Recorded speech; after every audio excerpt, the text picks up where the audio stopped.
बिस्मिल्लाहिर्रहमानिर्रहीम। आपको मैंने कुछ क्वेश्चन सेंड की बेसिक कंसोलिडेशन की। मैंने कहा सेंड कर दूंगा मैं, लेकिन मैं रात में भूल के, तो मैंने अभी सुबह सेंड कर दी। अगर आप देखें जरा इसको हम कुछ दोबारा देखते हैं। तो ये बेसिक, ये सारे के सारे क्वेश्चन कौन से on the date of acquisition वाले, ठीक है।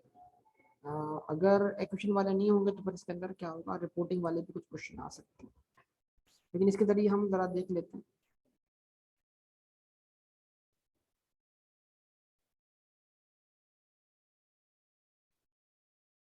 यहाँ से हम ये भी समझ सकते हैं कि रिपोर्टिंग वाली कंसोलिडेशन किस तरह परफॉर्म की जाएगी। समझ में आज की क्लास में हम इस तरह स्टार्ट लेते हैं बात का। Consolidation on the date of reporting क्या होगी, कैसे परफॉर्म की जाएगी, स्टार्ट लें बेटा।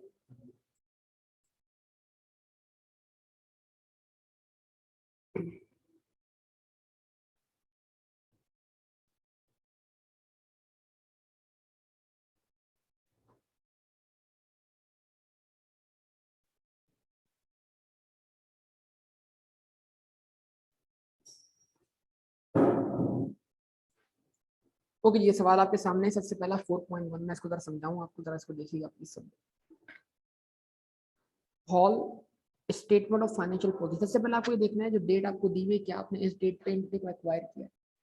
अगर ऐसा नहीं है तो फिर इसका मतलब क्या है, ये कंसोलिडेशन एट एक्विजिशन नहीं बल्कि कंसोलिडेशन एट रिपोर्टिंग का केस। सर हमें कैसे पता लगेगा, देखिएगा हमारे एक्वायर करने के बाद सब्सिडरी ने प्रॉफिट कमाया होगा। हमारे एक्वायर करने के बाद सब्सिडरी ने प्रॉफिट कमाया होगा। तो अगर हम सिंगल एंटिटी होते तो वो प्रॉफिट हमने ही कमाया होगा, लेकिन वो प्रॉफिट जो हमारे एक्वायर करने से पहले कमाया गया है वो किससे बिलोंग करता है, उन शेयर होल्डर से जिनकी इक्विटी हम क्या करवा रहे हैं, पे करवा रहे हैं। इसका एक मकसद यहाँ पर ध्यान में रखिएगा कि जो रिटेन अर्निंग का बैलेंस होगा आज कहाँ पर, रिपोर्टिंग डेट पर, वो बैलेंस नहीं होगा जो on the date of acquisition होगा। तो on the date of acquisition retain earning होगी तो वो तो पे ऑफ हो जानी चाहिए किसको, उन्हीं लोगों को, क्योंकि वो हमने पैसे कमाए नहीं थे, हमने तो क्या किया, उसको एक्वायर किया। लेकिन उस डेट के बाद इस रिटेन अर्निंग में जितना इजाफा हुआ है उस प्रॉफिट में हम क्या हिस्से डाल रहे हैं, उतने परसेंट से जितनी परसेंट हमारी क्या है, होल्डिंग, 80%, 90%, 100% वगैरह वगैरह। समझ पा रहे हैं बात यानी। तो आज एक नया ट्रीटमेंट थोड़ा सा क्या होगा, चेंज होगा कि ये हम जो सब्सिडी की रिटेन अर्निंग है, गुडविल कैलकुलेट करने के लिए हम ये उतनी ही एलिमिनेट करेंगे जितनी on the date of acquisition है। क्यों? क्योंकि गुडविल हमेशा उस डेट पे कैलकुलेट की जाएगी जिस डेट पर हमने एंटिटी क्या की थी, एक्वायर की थी। अच्छा, अब यहां पर दिमाग में कुछ बातें और ऐड करें। देखें, कंसोलिडेशन परफॉर्म करते वक्त जितनी भी एडजस्टमेंट पास होंगी वो हर साल कंसोलिडेशन परफॉर्म करते वक्त सिंस एक्विजिशन पास होगी। अब अगर आप सोचते हैं कि यार लास्ट ईयर मैंने कंसोलिडेशन परफॉर्म करते हुए गुडविल तो रिकॉर्ड कर ली थी, शेयर प्रीमियम तो मैंने डेबिट कर दिया था, शेयर कैपिटल तो मैंने डेबिट, तो मुझे क्या इस साल दोबारा ऐसा करना है? इसका बड़ा आसान जवाब है हाँ, इस साल दोबारा ऐसा करना है। क्यों?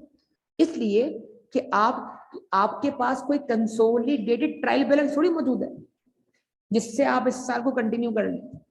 आपके पास कंसोलिडेशन परफॉर्म करने की जो बेस है वो हर बार सेपरेट फाइनेंशियल स्टेटमेंट है, उसमें आपकी इन्वेस्टमेंट भी मौजूद है और उसका शेयर कैपिटल, आवाज ही नहीं है, और रिटेन अर्निंग भी मौजूद है। तो आपको जब भी कंसोलिडेशन परफॉर्म करनी हो, आप हमेशा इस तरह सोचें कि मैं परफॉर्म कर रहा हूं सिंस एक्विजिशन। तो हर बार इन्वेस्टमेंट की एलिमिनेशन की एंट्री, हर बार नेट एसेट की रिप्लेसमेंट की एंट्री, हर बार गुडविल की कैलकुलेशन, क्योंकि जो सेपरेट बुक्स हैं वो तो गुडविल नहीं दिखा रही। गुडविल तो सिर्फ कहाँ आ रही है, कंसोलिडेशन में आ रही है। इधर तो गुडविल मौजूद ही नहीं, इधर अगर होती तो इसकी अपनी होती और वो अलाउ नहीं है। इसकी गुडविल जो इसने एक्वायर की है वो दिखाएंगे कब, जब ये एंटिटी इसमें क्या हो चुकी हो, मर्ज हो चुकी है। लेकिन ये तो लीगल सेपरेट एंटिटी है, ये तो सिर्फ क्या बना है, इसका शेयर होल्डर। तो हमने तो वही वाली पिक्चर दिखानी है। अगर ये एंटिटी इसमें मर्ज हो चुकी होती तो पिक्चर क्या होती, उस पिक्चर का नाम ही क्या है, कंसोलिडेशन। अगर ये सारी बातें आपको याद हो तो कंफर्म क्या ये सारी बातें आपको वाकई याद हैं ना। अच्छा देखिएगा, तो अब इस क्वेश्चन को हम पढ़ते हैं और हम आज लगाएंगे हेडिंग किस चीज की, हम बोलेंगे consolidation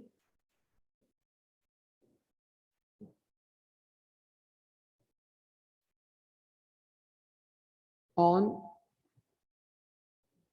reporting, consolidation on reporting. हम कंसोलिडेशन परफॉर्म कर रहे हैं कौन सी डेट पर बेटा, रिपोर्टिंग डेट पर। कंसोलिडेशन ऑन रिपोर्टिंग, ठीक है जी। मैं इस क्वेश्चन की एडजस्टमेंट पास करूंगा सारी की सारी। मैं आपको चाह रहा हूं कि आप एंट्री बना के इसको सीखें। एसेट्स, हॉल, एक कंपनी, स्टैंड दूसरी कंपनी, तमाम वैल्यूज किस में है, रुपीज इन थाउजेंड में। Non current assets, property plant equipment, hall का कितना 35,000 रुपए, स्टैंड का कितना 20,000 रुपए। इन्वेस्टमेंट इन सैंड, हॉल ने इन्वेस्टमेंट की हुई है सैंड में, कितनी 12,000। फिर उसके बाद करंट एसेट्स है 16,000 रुपए और 14,000 रुपए। Equity and liabilities, share capital 10,000 रुपए, वहां पर 4,000 रुपए। रिटेन अर्निंग 13,000 रुपए और ये रिटेन अर्निंग का क्लोजिंग बैलेंस है इस डेट पर। उसके बाद नॉन करंट लाइबिलिटीज कितनी बेटा, इसमें 8% डिबेंचर्स में कितने 20,000 रुपए और 9,000 रुपए। करंट लाइबिलिटीज 20,000 रुपए और 9,000। ऑन 1 जनवरी 2013 Hall acquired 75% of Stand. Date of acquisition देखिए 1 जनवरी 2013। हमारा पहला साल, मतलब एक तो कंसोलिडेशन परफॉर्म होगी इस डेट पर, उसको बोलेंगे कंसोलिडेशन एट एक्विजिशन। उसके बाद पहली कंसोलिडेशन परफॉर्म होगी रिपोर्टिंग वाली 2013 के एंड पर, फिर दूसरी होगी 14 के एंड पर। तो आज तीसरी हो रही है और ओवरऑल चौथी हो रही है, तीसरी रिपोर्टिंग पर चौथी ओवरऑल। तो आज हम कंसोलिडेशन कहां परफॉर्म कर रहे हैं, ऑन रिपोर्टिंग, एट रिपोर्टिंग, ठीक है। तो अब एक मसला ये आ रहा है सर, जिस डेट पर हमने इसको एक्वायर किया था, आवाज नहीं आई, जिस डेट पर हमने उसको एक्वायर किया था उस डेट पर सब्सिडी की रिटर्निंग कितनी है, 8 मिलियन रुपीज था, में कितनी 8,000। आज कितनी, तो हमारे एक्वायर करने के बाद सब्सिडरी की रिटेन अर्निंग 8,000 से बढ़कर 12,000 हो गई, यानी उसमें 3 सालों में 4,000 का इजाफा हो। ये 4,000 क्या हुए, हमारे 3 साल के अक्यूमुलेटेड प्रॉफिट्स।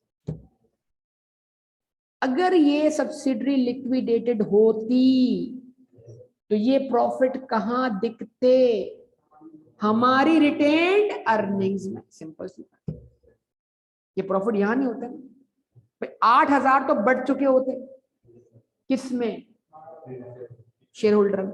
फिर हमारे एक्वायर करने के बाद ये प्रॉफिट हमने कमाया होता, फिर ये प्रॉफिट कहां दिखाई देता, सिंपल सा मामला हो गया। अगर आप लॉजिकली चलोगे कंसोलिडेशन कोई बड़ी चीज ही नहीं। मैंने क्या बोला, एक असम्पशन, ठीक, for the purpose of assume that subsidiary is liquidated। अगर आप assume कर लेंगे आपको सारी कहानी कनेक्ट हो जाएगी, उसके सारे एसेट आपके पास होते तो उससे कमाया गया प्रॉफिट भी किसके पास होता, आपके पास। लेकिन आप ख्याल रखिएगा आप 100% हिस्सेदार नहीं, तो आपको प्रॉफिट एलोकेट करना है उन शेयर होल्डर्स को भी जिनका इन प्रॉफिट में क्या हिस्सा है। अब यहाँ पर जब कंसिडरेशन बनती है ना और आप 100% शेयर होल्डर नहीं होते, तो हम रिटेन अर्निंग को 2 हिस्सों में तोड़ते हैं। क्या, कितने हिस्सों में तोड़ते हैं, 2 हिस्सों में। एक कहलाएगी ग्रुप रिटेन अर्निंग, क्या, यानी ग्रुप मतलब पेरेंट सब्सिडी के हैं ग्रुप, लेकिन कुछ लोग आउटसाइड द ग्रुप है। ग्रुप में वो है जो कंट्रोल रखता है, पेरेंट कंट्रोल लगता है सब्सिडरी का, लेकिन कुछ लोग आउटसाइड द ग्रुप है, मतलब जो इसका कंट्रोल नहीं रखते लेकिन वो प्रॉफिट में हिस्सेदार हैं तो सही। तो हम क्या करेंगे, उनकी इक्विटी सेक्शन के दिखाएंगे, अलग से दिखाएंगे। अब ये चीज, सब चीजों को जरा ध्यान में रखिएगा। तो हमें परफॉर्म करनी है कंसोलिडेशन आज 31 दिसंबर 2015 पर। मैं इसकी सारी कहानी एडजस्टमेंट शुरू कर, मैंने क्या बोला, हमने कंसोलिडेशन परफॉर्म करनी है सिंस एक्विजिशन। तवज्जो, बहुत तवज्जो। हम बोलेंगे भाई इन्वेस्टमेंट क्रेडिट,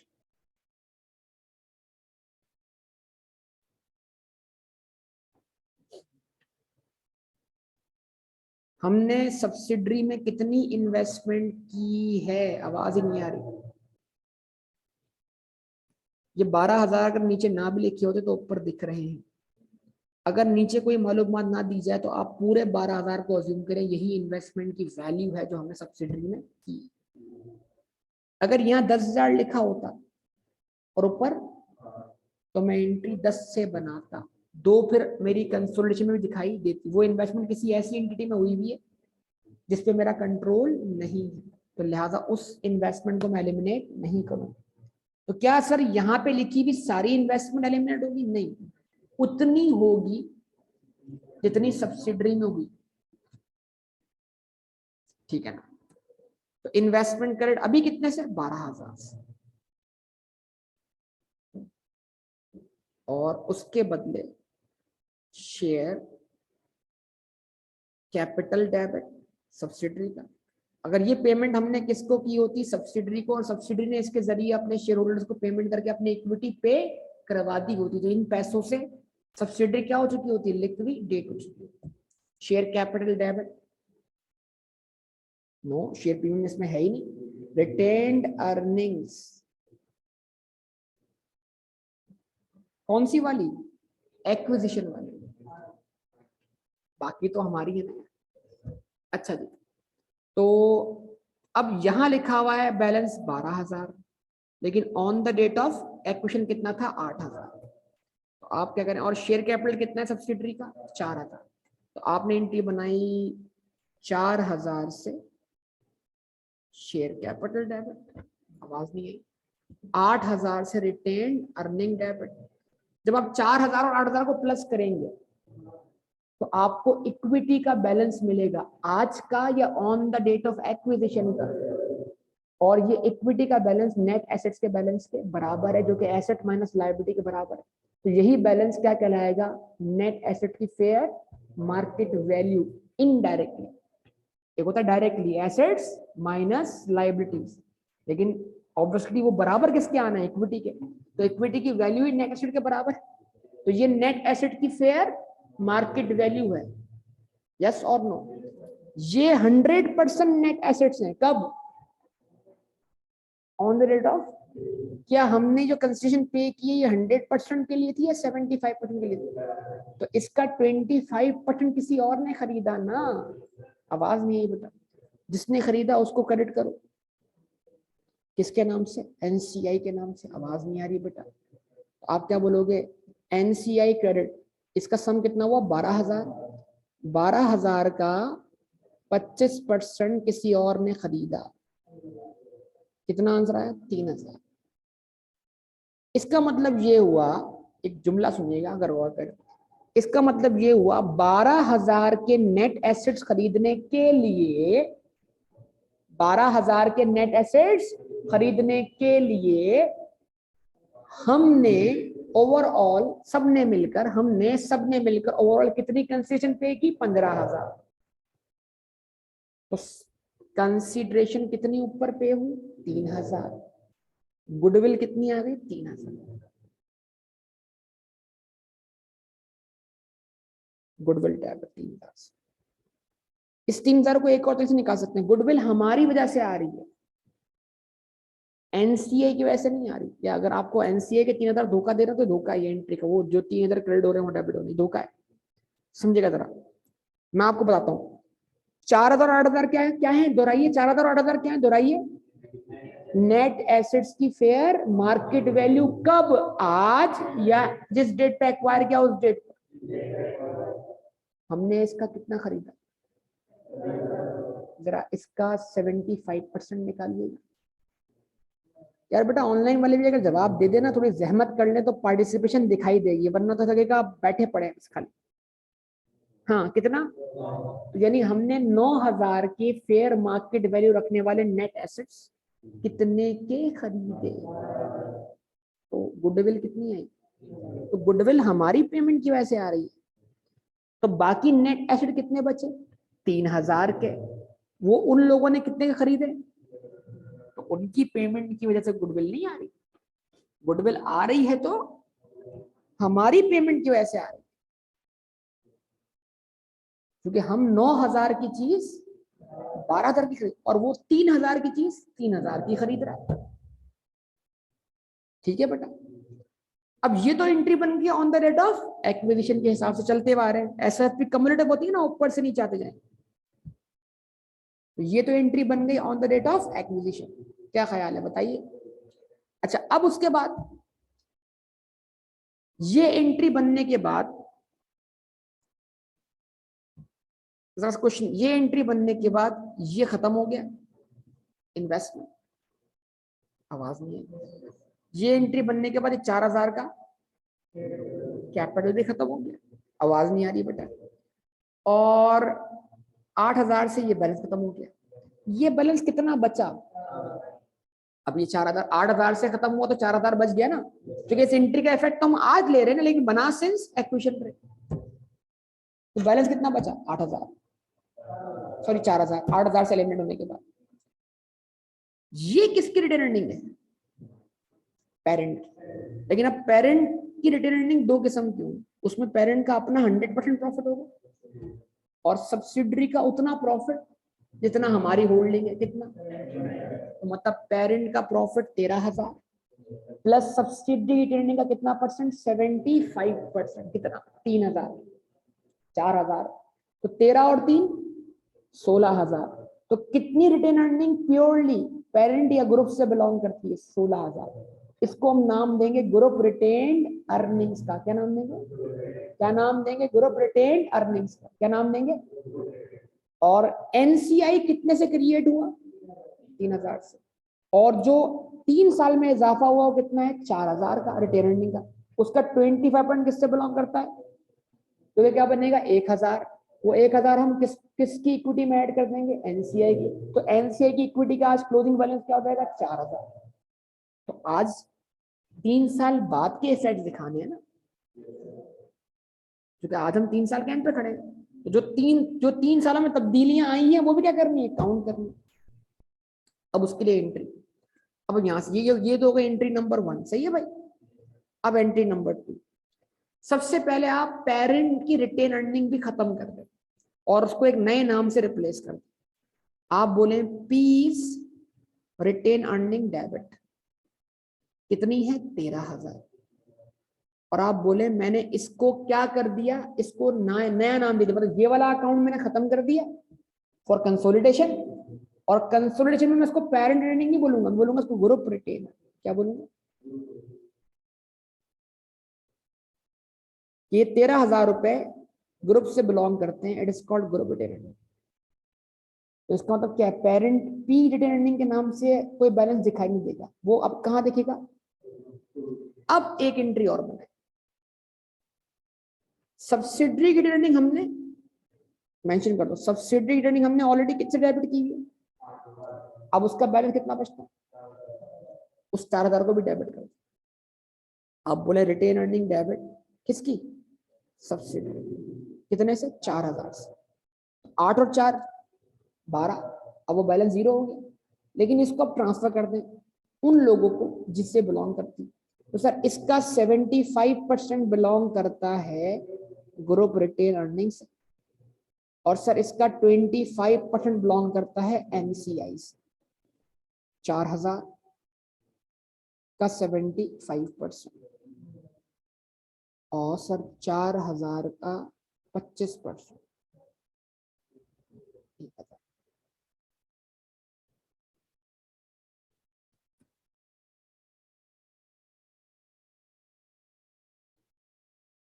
तो सर अब जो बनेगी consolidated statement of financial position, उसमें आएगा पेरेंट का शेयर कैपिटल, सब्सिडरी का आएगा 900।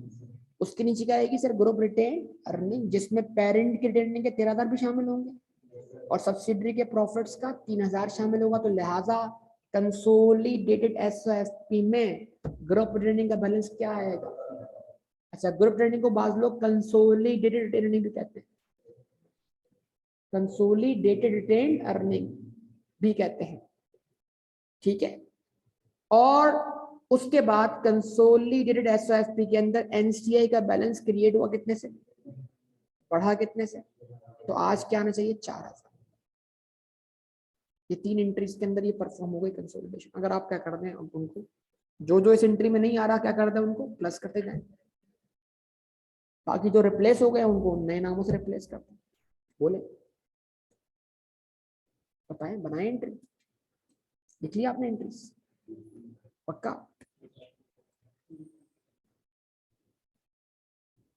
अब आप बोलेंगे हॉल, पेरेंट का नाम है क्या बोलेंगे आप, हॉल ग्रुप, ग्रुप है ना, ग्रुप का मतलब क्या है, जिसमें एक से ज्यादा कंपनीज का बैलेंस एक साथ आता है, ग्रुप है, ग्रुप अकाउंटिंग चल रही है।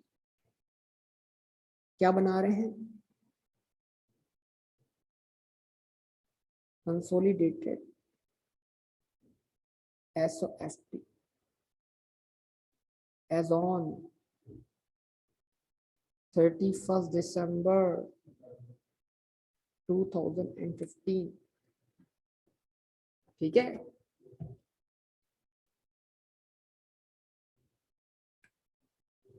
रुपीज इन 1000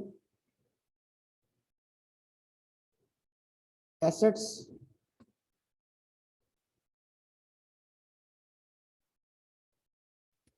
और उसके नीचे non current assets,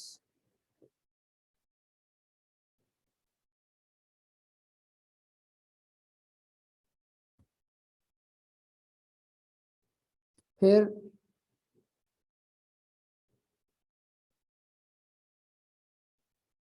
property plant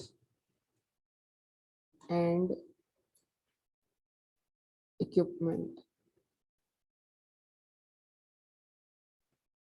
हाँ जी, बैलेंसेस कितने हैं भाई, 35 और 20।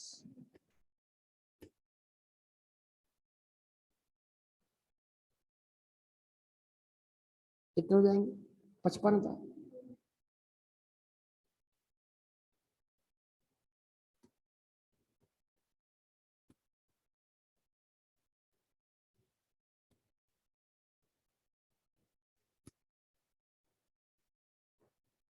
उसके बाद इन्वेस्टमेंट रिमूव हो गई, अब नीचे क्या रहेगी, गुडविल। तो ये गुडविल कितने से क्रिएट हो रही है, 3,000 से, गुडविल आ गई 3,000 से। टोटल बैलेंस है 58,000। उसके बाद बारी किसकी आनी है सर, करंट एसेट्स।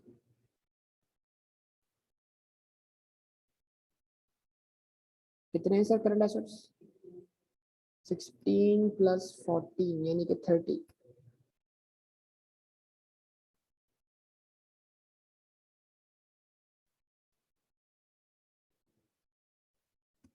ये एसओएफपी कितने से बैलेंस होनी चाहिए, 88,000 से।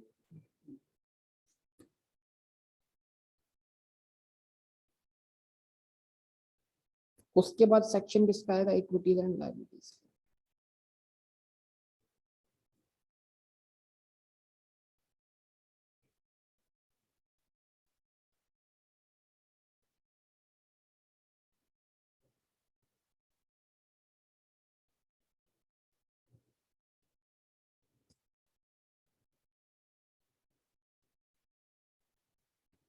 हाँ जी, शेयर कैपिटल सिर्फ किसका आना चाहिए, पेरेंट का।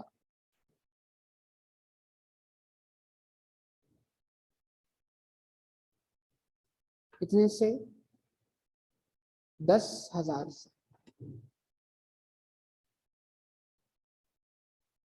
सर ये क्यों नहीं आना चाहिए सर, ये आपने सर एलिमिनेट कर दिया, ये भी क्यों आना चाहिए, एलिमिनेट कर दिया। इसको कहाँ ट्रांसफर कर दिया, ग्रुप रिटेन अर्निंग में। फिर इसमें से कुछ हिस्सा इसमें क्या कर दिया, ऐड कर दिया। अब यहाँ पर ग्रुप रिटेन अर्निंग दिखनी चाहिए।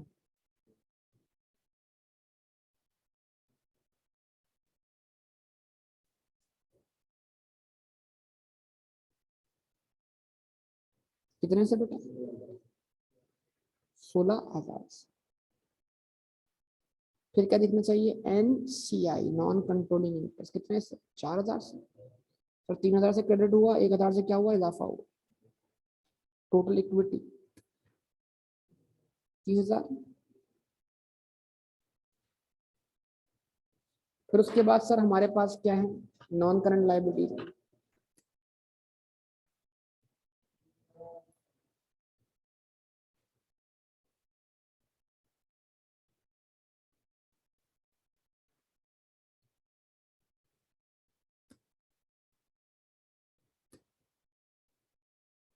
Eight percent debenture, financial instruments,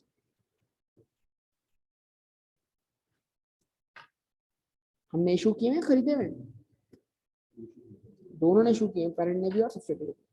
20 और 9, और obviously outside the group issue किए, आपस में इशू नहीं किए।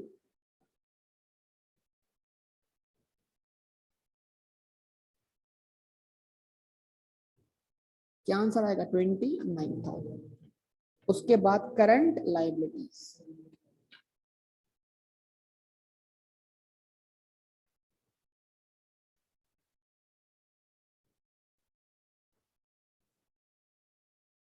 ये भी 20 + 9 है।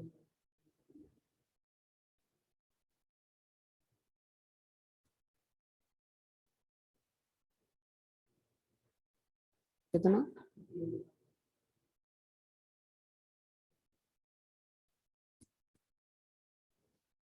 ये बन गई बेटा आपकी कंसोलिडेटेड SOFP।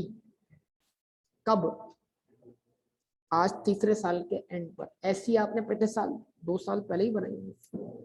पहले साल जब बनी होगी उसमें 1 साल का एक्चुअल प्रॉफिट आया होगा, जो इससे पिछले साल बनी होगी उसमें 2 साल का आएगा। आज कितना आया सर, ये बार बार क्यों करना पड़ रहा है, इसलिए कि भाई हर बार कंसोलिडेशन को परफॉर्म करने की जो बुनियाद है हमारे सामने बतौर क्वेश्चन, वो कोई ट्रायल बैलेंस नहीं है, बल्कि वो सेपरेट फाइनेंशियल स्टेटमेंट्स। उसमें इन्वेस्टमेंट भी दिख रही है, उसकी इक्विटी भी दिख रही है, तो आपको हर बार वो रिमूव करके गुडविल कैलकुलेट करनी। मैं एक जुमला बोल रहा हूँ बार बार कि आपको कंसोलिडेशन जब भी परफॉर्म करनी है, वो कहाँ से परफॉर्म करनी है, सिंस एक्विजिशन से लेकर उस पॉइंट तक जिस पॉइंट पर आप खड़े। बस इस चीज को दिमाग में बिठा, क्या कहते हैं उदय, आसान है, बहुत आसान है, मुश्किल करें।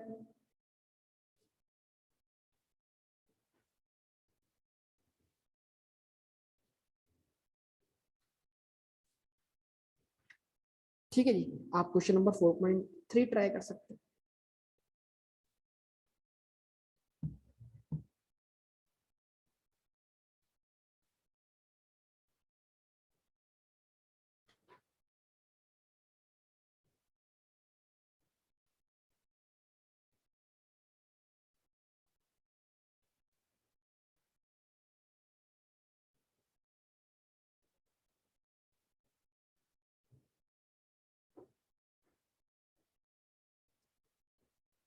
इसमें 1 साल हुआ आपको खरीदे हुए।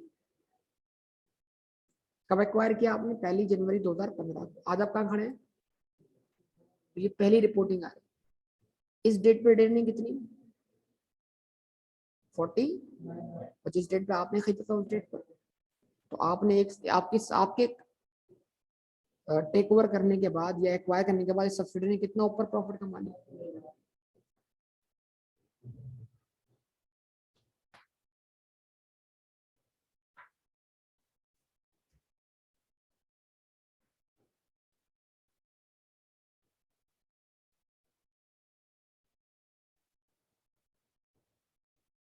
पहले तो एडजस्टमेंट पास कीजिए, मैंने सिखाई होगी आपको।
जी इन्वेस्टमेंट कहाँ लिखा हुआ है 70,000?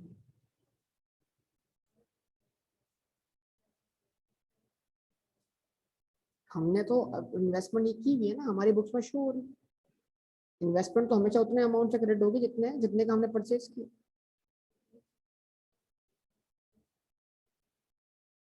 भले क्या हुआ, तो हम पेमेंट ज्यादा कर रहे हैं और इक्विटी अभी ये तो हो रहा है, गुडविल क्यों आ रही है? नहीं, एनसीए कैसे निकाला था मैंने? इन इसका 50,000 और 20,000 कितना हुआ? इस 70 को हमने कितना खरीदा है? 80%। तो किसी और ने कितना खरीदा है? 20%।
ओके, जरा एंट्री देखिएगा आप प्लीज। सबसे पहले हमने इन्वेस्टमेंट कितनी की? 80,000। कुछ इंडिकेशन नहीं है तो यही अज्यूम करेंगे हमने सारी की सारी इन्वेस्टमेंट कहाँ की हुई है? सब्सिडी में। इन्वेस्टमेंट क्रेडिट कितने से? 80,000 से। ठीक है, इसको हम सॉरी 85,000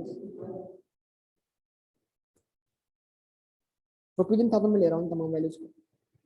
लेकिन जान ये चीज ध्यान में रखिएगा, this is not the 100% payment, क्योंकि हमने इतनी पेमेंट करके कितना एक्वायर किया उसको।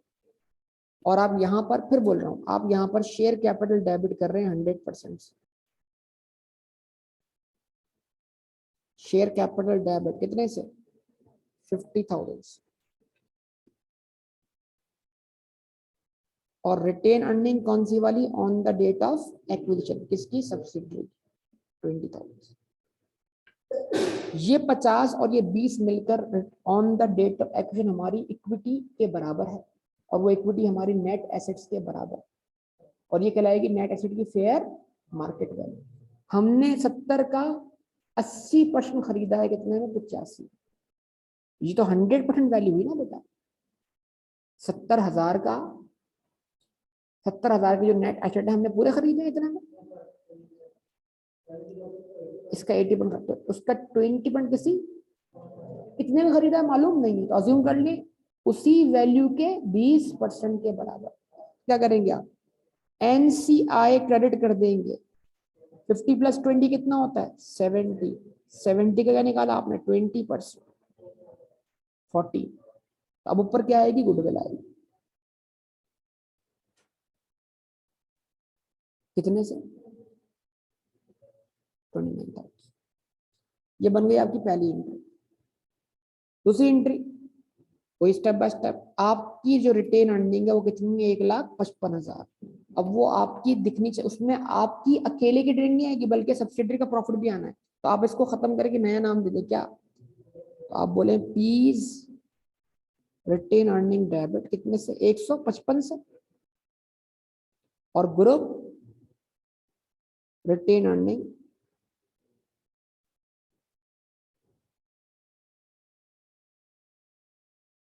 कितने से? 155 से।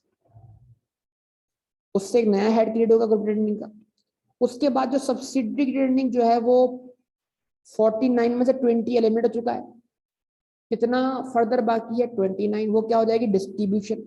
आप बोलेंगे रिटेन अर्निंग डेबिट किसकी, सब्सिडरी की, कितने से 29 से, और आप बोलेंगे ग्रुप रिटेन अर्निंग क्रेडिट इस 29 का 80%,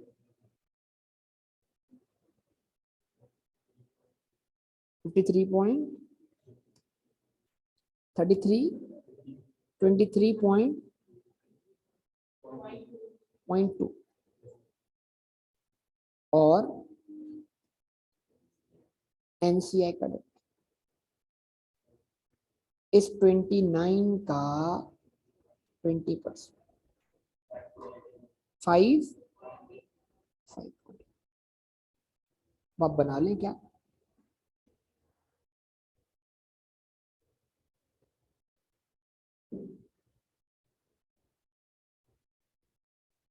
कंसोलिडेटेड एसओएफपी पीपीई इन शॉर्ट, मैं प्रॉपर हेडिंग लगा रहा हूं, आप लगा लीजिएगा 105 और किस में रुपीज इन 1000, 105 प्लस 65, 170, उसके बाद इन्वेस्टमेंट थी जो कि हमने खत्म कर दी, तो उसके नीचे क्या आएगी गुडविल, कितने से 29, टोटल सम क्या हो गया 199, 199। फिर उसके बाद क्या आएगा बेटा करंट एसेट्स,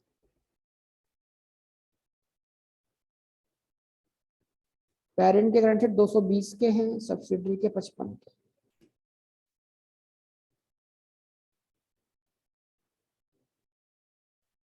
दो सौ पचहत्तर,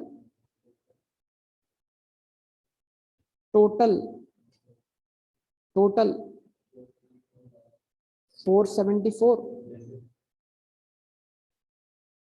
फिर उसके बाद equity and liability, share capital सिर्फ किसका पेरेंट का,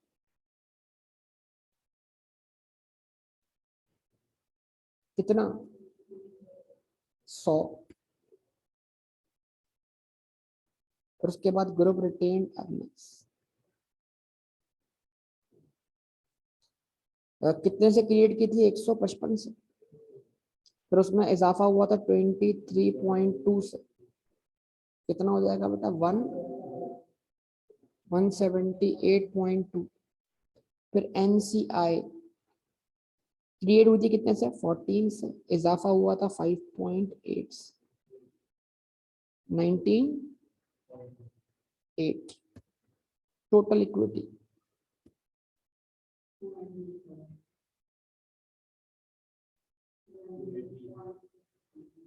पॉइंट तो नहीं आएगा 298 ही आएगा, ठीक है जी।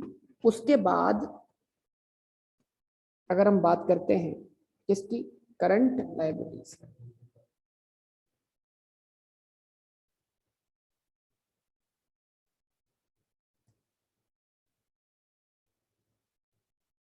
तो वो कितनी बनती है बेटा 155 प्लस 20,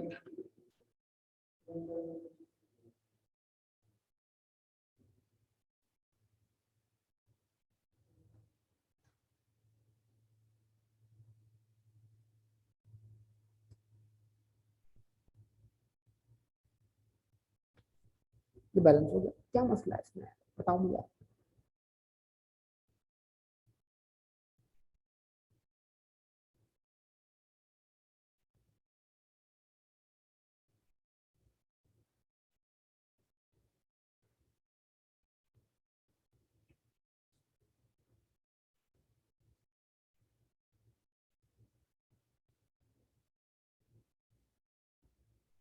अब यही दो क्वेश्चन आप, वैसे तो सारे क्वेश्चन आप करें जो मैंने आपको हैंडआउट दिया है वाला, ये दो क्वेश्चन आप दोबारा करें सबसे पहले, यही दो क्वेश्चन परसेंटेज चेंज करके, ये परसेंटेज आप कर दें 60%,